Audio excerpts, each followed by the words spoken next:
I'm Jeff Straw. Welcome to the channel.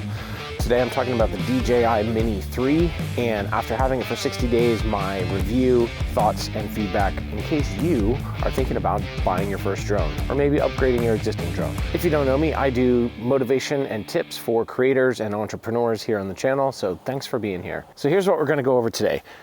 Design and build quality, flight performance, camera performance, smart features, battery life, accessories, and then my overall opinion.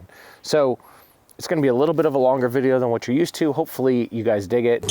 My three highlights for you about the DJI Mini 3. One is its ease of use. It is just absolutely easy to get up and running out of the box. Second is it comes in under the 250 gram mark, which means for the FAA, all you need is a recreational flyer certificate or the trust certificate, which is very, very easy to get. And as long as you are abiding by those rules and not monetizing your content that you're shooting with the drone, you are good to go. So the weight requirement is a big win. And the third one is the ability to shoot native vertical video on the DJI Mini 3, which is fantastic. The Mini 3 Pro previously was the only mini drone able to do that. So if you're shooting for Reels, you're shooting for TikTok, you can natively do that without having to guess at what your footage is going to look like. Very nice feature. So those are the big three highlights. Let's get into the details. Design and build quality. Since this is my very first drone, I don't have a lot to A/B compare it to in terms of design quality, but I can tell you that I have held a lot of good quality gear in my lifetime, both in the music and photography space, and I know a good piece of gear when I grab it. This is one of those. The hard shell molded plastic is really sturdy. The rotors are beautifully designed. Very, very little bits of exposed technology, the top of the rotors being about the only thing that's kind of exposed. The controller is also really well built, and I'm extremely happy with the design and that I upgraded into the DJI RC controller. The built-in screen is really handy, and we'll get into that in a little bit more detail as well. But all in all, I'm incredibly happy with the build and design quality. My only complaint is that the battery compartment, you have to unfold the wings of the drone to get to the battery compartment, which makes it tough if you're swapping batteries between locations and the drone is packed up. So without the wings open, I can't get to that battery, and they don't just pop this way. So I actually have to flip them over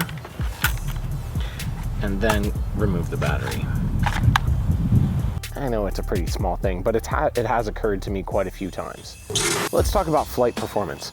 Right from the controller, you can set the maximum height ceiling as well as the maximum flight distance that you want the drone to respect, and you want to do that before you take off. Obviously, there's also a 400-foot ceiling on any unmanned aircraft system that you'll be flying, and so that's an FAA rule, so you don't want to go above that. The drone tracks from where you take off and will measure 400 feet above that.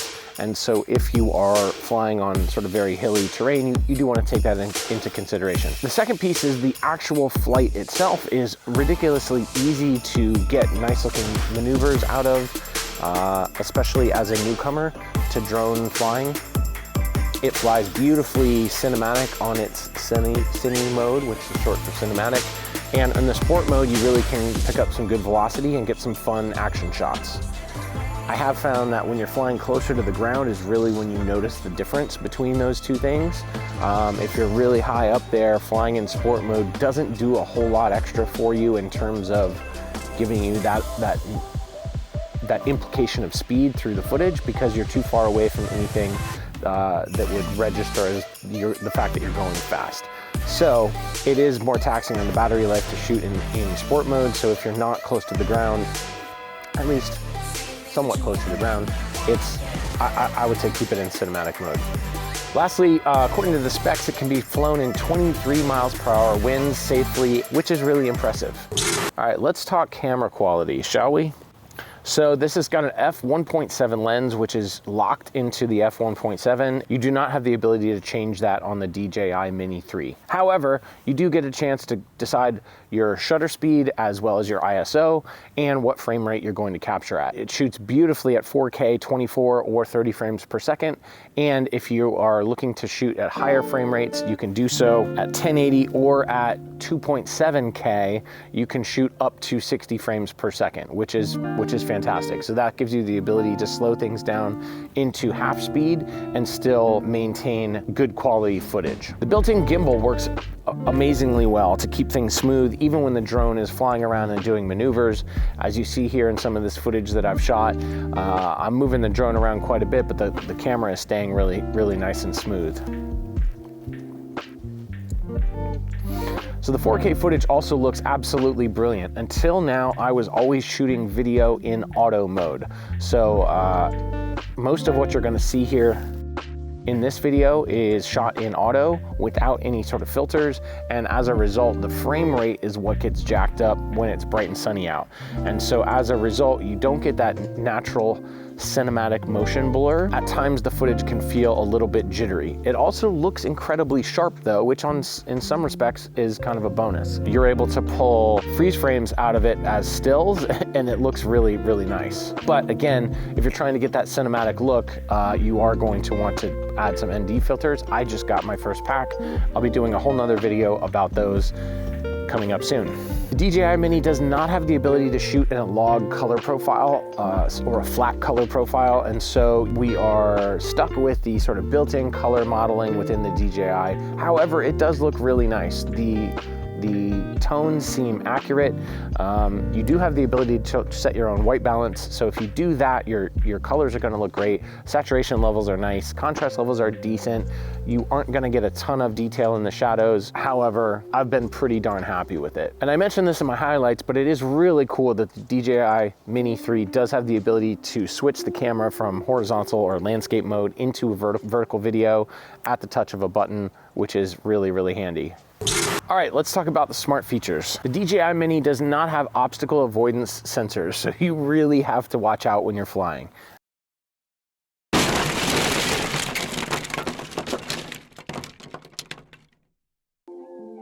This goes without saying, you're supposed to watch out and have a spotter when you're flying your drone anyways, but you do want to be very careful as you don't have any crash sensors. There are 2 sensors at the bottom which assist with landing, but other than that, you are flying on your own. Return to home is a great feature that I think most drones have, but it gives you the ability to program the height you want the drone to return to home on, and it will come back to your launch spot and land safely. What you do want to do is make sure that you give ample height to clear any obstacles that the drone might encounter on its way home if it was to just come straight back. You set that up in your pre-launch sequence. Quick shot, there are 5 quick shots available on the DJI Mini, and what those are little pre-programmed drone moves, and they're really fun. They're super cool. The only drawback of them is that when you do start a quick shot, it stops your existing footage and starts a new file. So if you were positioning it and then looking to go into the drone move, you're gonna have a stop start on your footage. Not the biggest deal, but it is something you should know. I didn't know that going into the first time trying them, and I was a little confused. There's also the ability to automatically send the content you're shooting on the drone to the controller and store it on an SD card. Heaven forbid you lose your drone over the water or you crash it irrevocably, you do at least have a 1080 version of everything that you shot available on the SD card in your controller. I'm personally not taking advantage of that yet, but it is a nice feature to have. Battery life. I don't really have too much to say about this, to be honest. I bought the Fly More pack, which is 3 batteries in total, and to be honest, I haven't run out of batteries on a flight yet. You get close to a half hour on a single battery if you're flying in cinematic mode. If you're flying in sport mode, it's definitely closer to 20. And if you can't get what you need out of, close to an hour and a half of shooting, then I don't know what to tell you. I guess maybe if you're doing some extreme mountain hiking and things like that, and you really have to watch your battery life over the course of a multi-day trip, that could be something to consider. But for me and for my purposes, battery life has been great. I also love the ability to see the battery charge on the battery pack simply from clicking the button or while it's plugged in and charging. Accessories. So like I said before, the 5.5-inch screen remote control is awesome. I love the fact that I don't have to attach my phone and I can still use my phone for checking my flight apps as well as any other thing that I'm trying to do on my flights. And that's just a wonderful thing. Killer little drone bag that it comes with. It houses the drone, the controller, and the batteries. Again, I bought the Fly More pack, so it's kind of squeezes everything that I need in there. I also bought an additional strap, which comes with extra long control sticks and a protective cover. So I'll link to those in the description below. The strap is really nice because I can't tell you how many times in those first few flights I had to set the controller down on the ground while I was trying to do something. The ability to just hang it off my neck has been great. The only big downside for me is that even only 60 days in, I do wish I had the ability to shoot in log profile, just because some of this color grade footage I'm seeing from other drones looks so delicious. And I know that there's only so much I can do with the built-in color profile. But other than that, it's been really great. So shout out to Jesse and Birds of Prey for this new hat. And I kind of got distracted there by the lake with a whole bunch of people showing up. So I just wanted to give my final thoughts here on this drone. First of all, I'm super grateful that I had the resources to pick up something like this to add to my photography arsenal and my creative kit, let's say. And I realized that these are not inexpensive pieces of equipment. That being said, there are drones that cost 5-10 times as much as this. And so my biggest takeaway is that if you're on the fence about purchasing a drone, whether it's this DJI Mini 3 or something else, is that for me, it has taken me to so many new places in the last 60 days that I would not have brought my camera and tried to shoot. And so for that reason alone, I'm so grateful that I picked it up. The footage has elevated my B-roll capabilities. It's elevated everything that I've done as a filmmaker, and I'm only scratching the surface, right? I'm just excited at what this opens up for me as a photographer and as a video creator and just as a creative person in general. For that reason alone, I would urge anyone that's on the fence thinking about this to go ahead and pick one up. Now, that being said, this one you can save quite a bit of money on this if you decide to not get the Fly More pack, and so I'll put those links in the description below. But most of all, I just hope you guys are maximizing whatever tools you have at your disposal to go out and create something beautiful. So once again, I'm Jeff Straw. If you enjoyed the video, please subscribe, click like, comment below, do all of the things, hit the notification bell so you get that notification when I upload. And most of all, thanks so much for spending a few minutes of your time with me today. Peace.